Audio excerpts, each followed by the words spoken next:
So, the book that won our read aloud for this week is The Dragon in the Sock Drawer. I know that y'all are going to love this book as much as I do, and as much as the kids in the years past have loved it. The first chapter is called Thunder Egg. On the first day of summer, Jesse, his cousin Daisy, and his Uncle Joe went to High Peak. Uncle Joe had to come to look for rocks. Jesse and Daisy had mostly come for the ride. Upon reaching the windy summit of High Peak, Jesse took one look at the view and bent over to pick up a rock. It made him feel dizzy to look down from the mountain, which was doing a pretty good job of living up to its name. Besides, maybe the rock would actually weigh him down enough to keep him from blowing away. From Gold Mine City, a big name for a small town, High Peak was sometimes visible.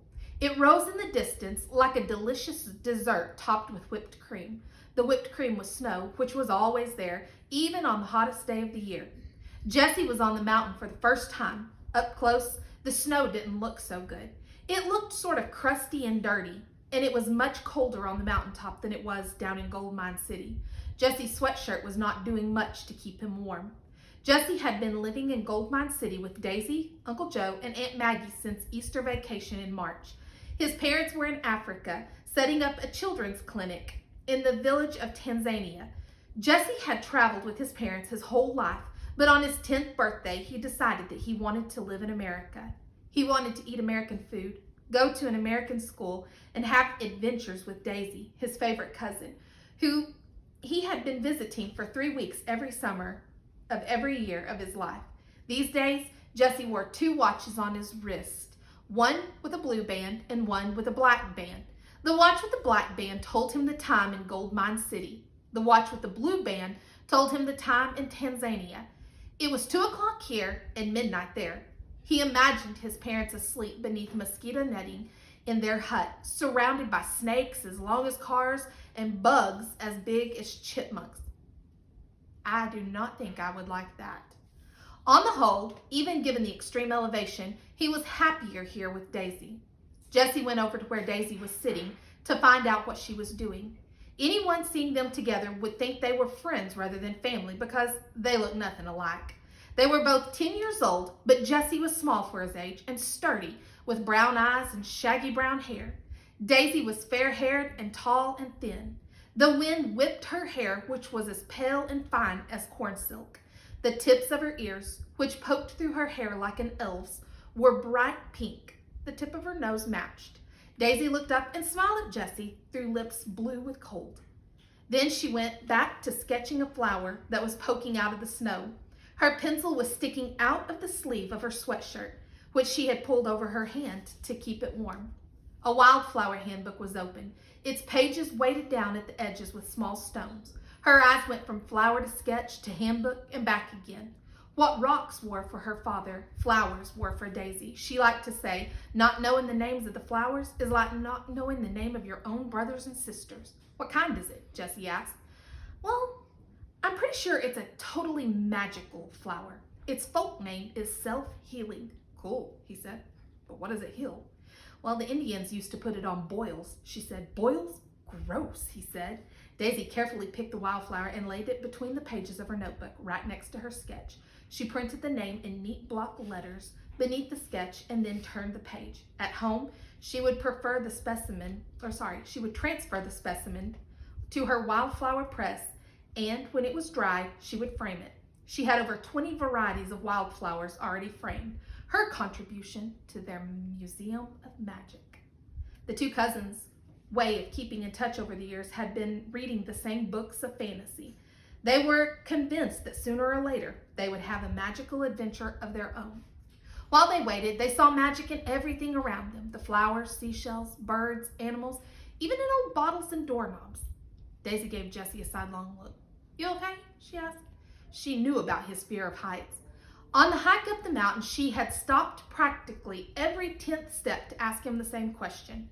Jesse nodded and held up a rock to show her that it was keeping him busy, but Daisy had already moved on to the next wildflower. Jesse closed his eyes and thought about the email message he would write to his parents when he got back to the house. Dear Mom and Dad, I finally got to High Peak. It's pretty high for an old volcano, but It is frozen stiff now. The snow looks sort of like whipped cream. Jessie stopped cold. Let me out. Jessie's eyes snapped open. The voice sounded close, but far away at the same time, like the music leaking out of someone else's earphones. Jessie looked around. Daisy and Uncle Joe were the only other people on the mountaintop. Uncle Joe was bending over, tapping a boulder with a small pickaxe. Daisy was flipping back and forth through her handbook. Then Jessie saw a man standing not that far away. The man was poking around with a stick, the tail of his long black coat trailing in the snow. He was a bit strange looking, but he clearly wasn't calling to Jessie. Jessie! There it was again. Jessie, let me out. Jessie looked down. Either he was going crazy or the voice was coming from the rock in his hand. He held it up to his ear. Let me out, said the rock. Or was it the voice from something inside the rock? Jessie held the rock at arm's length and stared at it. Uncle Joe liked to say, if you see a rock that talks to you, pick it up and bring it home. Jessie had always been pretty sure that Uncle Joe did not mean this for real, but now he wondered. The rock looked ordinary. It was round and nubby, the color of oatmeal with blackberry bits in it, including the green leafy part. It was warm from the sun and fit in his hand like a softball. Jessie, tiger, said the rock. Huh? What did you say? He whispered to the rock. Almost no one knew that Jessie's middle name was Tiger. Jessie, tiger, said the rock again, vibrating in Jessie's hands. Days, he called out to his cousin, holding the rock up over his head. This rock, he stopped. He didn't really quite know how to put it. He didn't want her to think that his fear of heights had made him wacky or anything. Then again, maybe that's exactly what was happening, he thought. Daisy took one look at the rock, then leaped up and ran over to him. She did a little dance, like a little happy prospector who had just struck gold. Jessie, she said, you found one, a thunder egg. She pounded him on the back. Uncle Joe was always talking about thunder eggs. There were lots of them in the area. They were also filled with a gate. When you cracked one open, there were beautiful crystals inside. Do thunder eggs talk? Jessie asked, trying to make his question sound like a joke. Daisy grinned at him and she gave him a playful shove. Sure they do. This one's saying, take me home, Jessie. Take me home and open me up. Come on, let's show my pop. She dragged Jessie over to Uncle Joe. Poppy, look what Jessie just found. When Uncle Joe saw Jessie's rock, he straightened up. Then he took off his cap and tugged his long graying ponytail. His cap was purple with the words Rock Star inscribed in orange letters on the bill. It was a pretty funny joke if you were a geologist like Uncle Joe. Sure looks like a thunder egg to me, said Uncle Joe. Congratulations, Jessie. She's a beauty. Jessie squinted up at his uncle. How do you know it's a girl? Because, said Uncle Joe with a wink, I speak the secret language of rocks. Then how come this rock is talking to me instead of you? Jessie wanted to ask, but he didn't say anything. Instead, he wrapped the thunder egg in a clear blue bandana and gently placed it in the pouch of his sweatshirt. Okay, guys, said Uncle Joe. He put his cap back on. I think we can call it a day here. Let's head back down and take Jessie's thunder egg to the rock shop.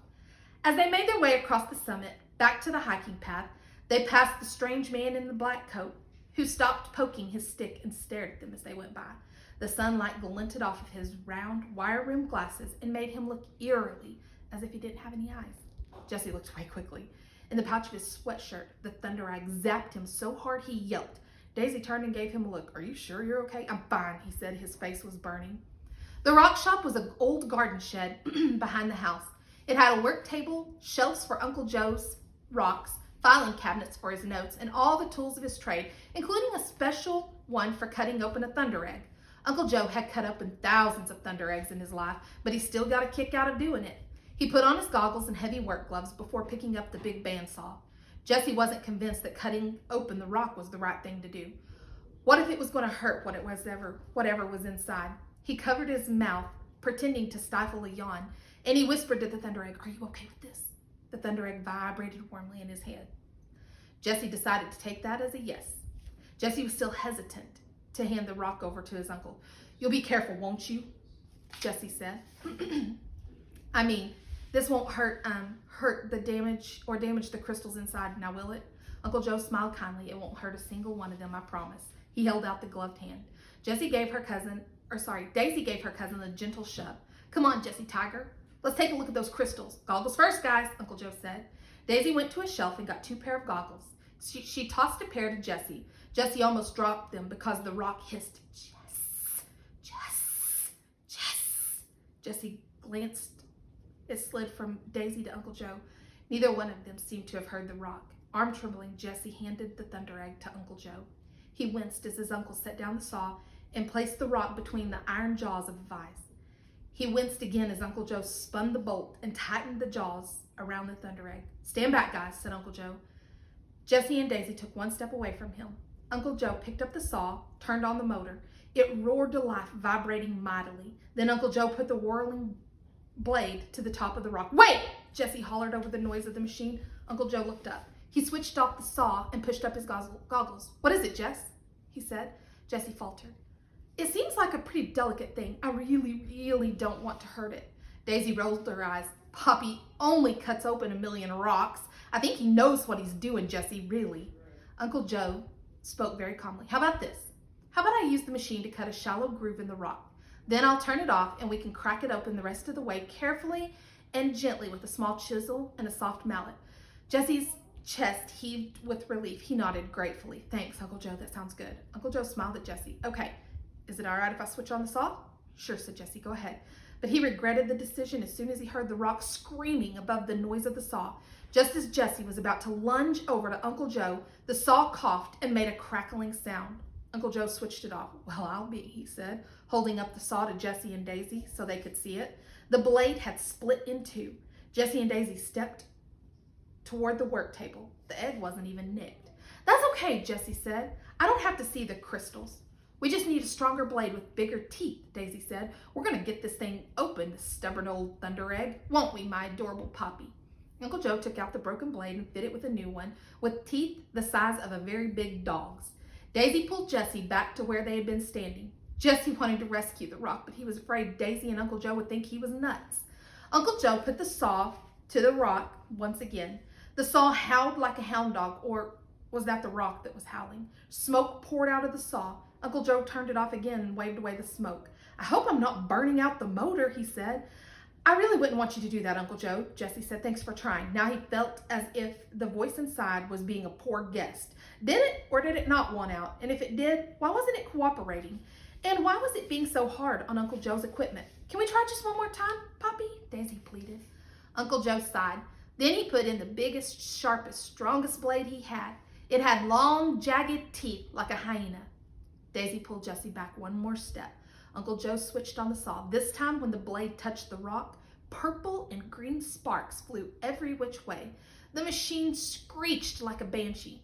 Then the blade exploded, sending bits of sharp metal flying as the rock shot out of the vise.